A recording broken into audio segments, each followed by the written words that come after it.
नमस्कार मित्रांनो, भावांनो, बहिणींनो. तर तुम्हाला माहितीच आहे ही इकडची खोली आणि पडायली भिंत म्हणजे समोरची कट्ट्याची भिंत पण झाली.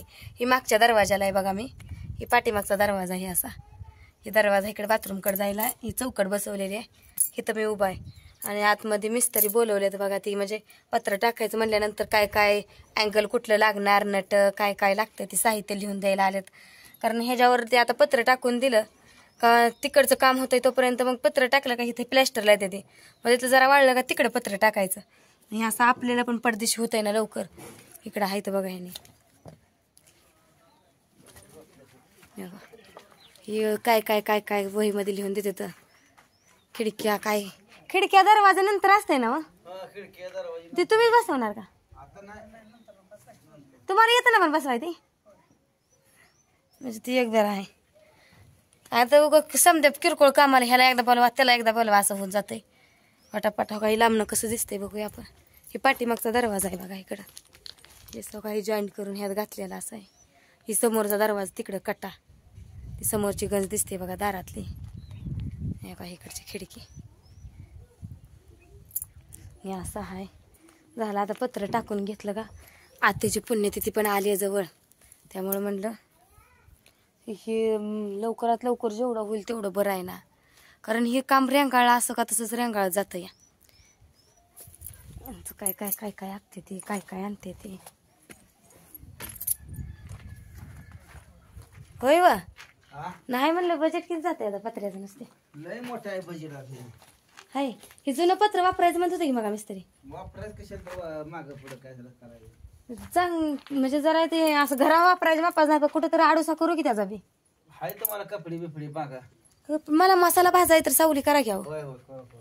मसाला भाजायला लागतो की मला. पाठीमाग मसालेच करायचं. हा चुली एक बांधून कट्टा करायचा सिमेंटचा तिथं मागं ते फाउंडेशनच करून घेऊन तसं. आणि त्याच्यावर 3 दगड मांडू. बारकं एवढं एवढं फाउंडेशन करायचं एक फटाला आपलं मुरम भरून कोबा करून टाकू. ते मसाल्याला कसं ते होतंय ना आपलं व्यवस्थित. टाकू कोबा काढल्यापेक्षा आजपर्यंत सारवलेलं सुद्धा मला आता काय ते पत्र होतंय त्याचा उपयोग म्हणजे सावलीला बी होतंय. उन्हात तानाचं ऊन लागत नाही मला ऐन उन्हात. आणि ह्यानी म्हणते तर मला ऊन खाली झाल्यावर भाजाय का टाक. मी काय म्हणते उन्हानं पटापटा भाजतं म्हणून मी उन्हात भाजत बसते बघा. म्हणजे उन्हाची उब आणि ते जाळाची उब त्यानं पटापटा भाजतं म्हणते. मला म्हणते तर काय उपारचे उन्हाच भाजतं म्हणते. या वारं कसं जरी असलं तर त्याला आडवं बिडवं मी भाजत असते. मसाला समोर बसून आपलं व्यवस्थित भाजून भिजून घेतलं. हे पत्र हो का इकडं आहे तो का जुनं काढले ना. हे जो महागच इथं करायचं म्हणतात आहे काय त्याला फक्त ती पोल आणायला लागते लोखंडाचं तसलं अँगल चॅनल काय. आता लिहून घेते ती काय काय पाहिजे काय काय नाही. ते आधी त्यांनी माप घेतलं बघा. ह्याचं वरनं घेतलं किती किती लागतंय किती फुटाचं लागतंय पत्र. त्यात बी लय काय काय असतंय किती फुटाचं पत्र लागायचं काय काय. तर लिहत बसले ती. या लिहू द्या. मी गेल्या त्यांना कन्फ्युज होऊन एखादा आकडा कमी जास्त व्हायचा. आपलं लांबच जाऊन बसलेलं बरं त्यांच्यापासून. इथंच बसते आपली सावली बी आली घराची. मोहरं जाऊन नाही घराच्या सरळ गेलं समोर गाज वटवट कटकट चालू होती. झाला बघा रात्री देव देव चांगला. सकाळी 7 वाजता आलो. 7ला तर बरोबर इथं टच झालो आम्ही. 6 वाजता मला वाटतं आटपाडीच्या जरा महाग कुठंतरी करगणीपर्यंत असेल. आणि बरोबर 7ला फास्ट लय म्हणजे लय वैताग आला. म्हणजे आमचं काय हो बसूनच मला पर ही अवघडलं की असं शिटाव इकडं इकडं झोप होती का काय होती. गाडीत हलू 1 वाजता जायलाच येत नाही. 1, 1:30, 2 वाजली. 11, 9, 10 म्हणूस तर 1:30-2 वाजल्या. पुन्हा तिथनं वहिनीला नेलं जुन्या लोटवाडीतनं. त्यातच वेळ गेला. एक आदल घडली की भाकरी बांधून हे पाहिजे होत्या.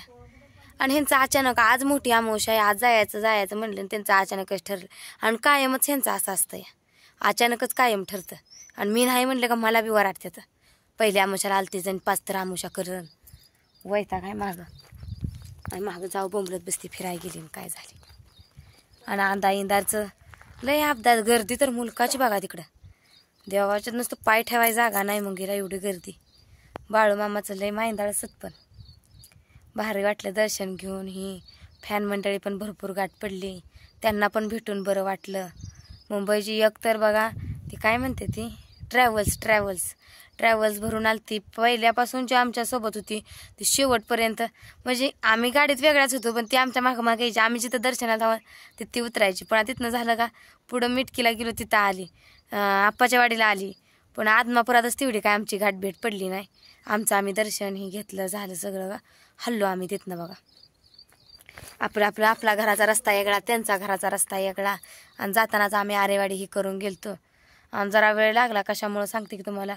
मी म्हणलं म्हणजे माझी इच्छा होती, आता म्हणलं तुमच्या इच्छे खातर मी तर आले बाळा. मला म्हणलं आता जात वाटेला कोळं लागतंय. म्हणलं आता हे आत वळूनच फक्त मंदिर होतं. कोळ्याची लक्ष्मी आहे आणि आपला करूया, आम्हाला सरगराला ते आहे. म्हणलं जात किती आता 2 पावलं त्यानं उशीर व्हायचा आहे. म्हणून ना ती देव केला बघा. बरं वाटलं, सगळं देवधर्म सगळं व्यवस्थित पार पडलं. काय करायचं, कशाला कोणाला साठवून ठेवायचं आणि काय करायचं आहे असा बी एक वेळेस विचार येतो. पुन्हा वाटतं आपली आहे ती ही तर लेकरं बाळ कुणाच्या तोंडाकडे बघायची, अजून असं बी वाटतंय. काय नाही जीवनात देवधर्म तर केलं पाहिजे. आपल्या मनाला एक शांती भेटते, बरोबर आहे का नाही. मनाला शांती भेटते, कुठंतरी बरं वाटतं आपल्याला. आपण देवाच्या डोक्यावर मस्तक ठेवलं का सारं पाप सगळं तिथं नष्ट झाल्यासारखं वाटतं. बरं वाटलं जरा. भाऊजीला बी जावं म्हणलं. भाऊजी म्हणलं नाही मी आलो खरसुंडीला जाऊन. म्हणलं जातो जिथून, मला नाही तसलं देवाचं वळण लावायचं. त्यांना गाडी म्हणलं का आधीच अंगावर काटा येतोय. काय करायचं, असू द्या. झालाय देव चांगला. आता ही घराचं एवढं आमच्या नीटनेटकं पार पडलं. एवढं आत्याची आमच्या दुसरी पुण्यतिथी व्यवस्थित झाली.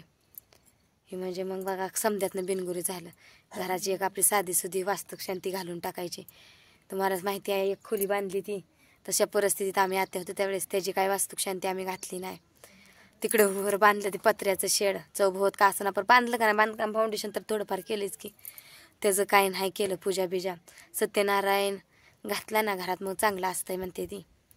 घालून टाकायचं सत्यनारायणाची पूजा तेवढी. पण अगोदर आता ही घर ही झालं का पहिल्यांदा आत्याचं ही येतं आहे पुण्यतिथी लगेचच. त्यामुळं तीच आधी करून घ्यायची, नंतर सत्यनारायण करायचं. बरोबर आहे का नाही. सगळं चांगलं चाललं आहे. आता एवढं प्लॅस्टर ही खिडक्या दरवाजा झालं का नाही, विषय खतम. एकदाचं टेन्शन गेलं. माझ्या आईचं ऑपरेशन झालं. काल आली घरला. काल जात फोन लावला होता 1 वाजता.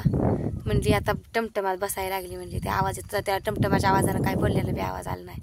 आई काय बोललीच नाही, आजीच बोलली. जायचं अजून आईला उभ्या का होईना बघून याय पाहिजे. काय मग ती म्हणते ती का नाही लेकी असून बी काय उपयोग आहे. मग उभ्या तरी ह्यांना म्हणून कसं तरी बघून याय पाहिजे 1-2 रोजात. पुण्याच्याला आई पुण्याला जायचे भावाकडं.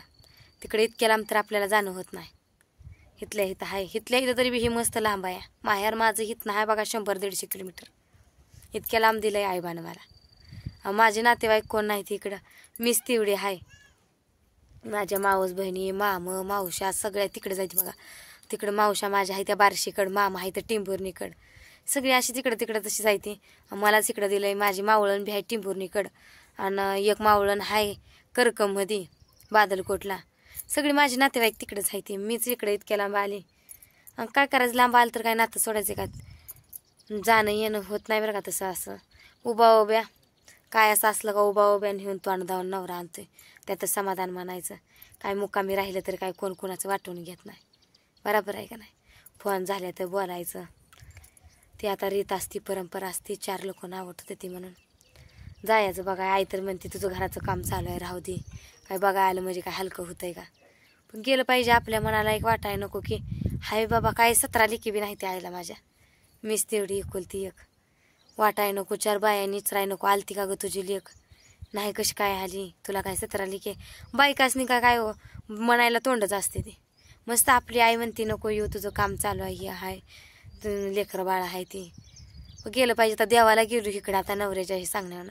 आता माझ्या सांगण्यानं नवरा तर उभ्या येईलच की. तासभर का थांबायचं ना, 5 मिनटं का थांबं ना, पण तेवढं तर आलं तरी मला बाद झालं. माझ्या जीवाला समाधान.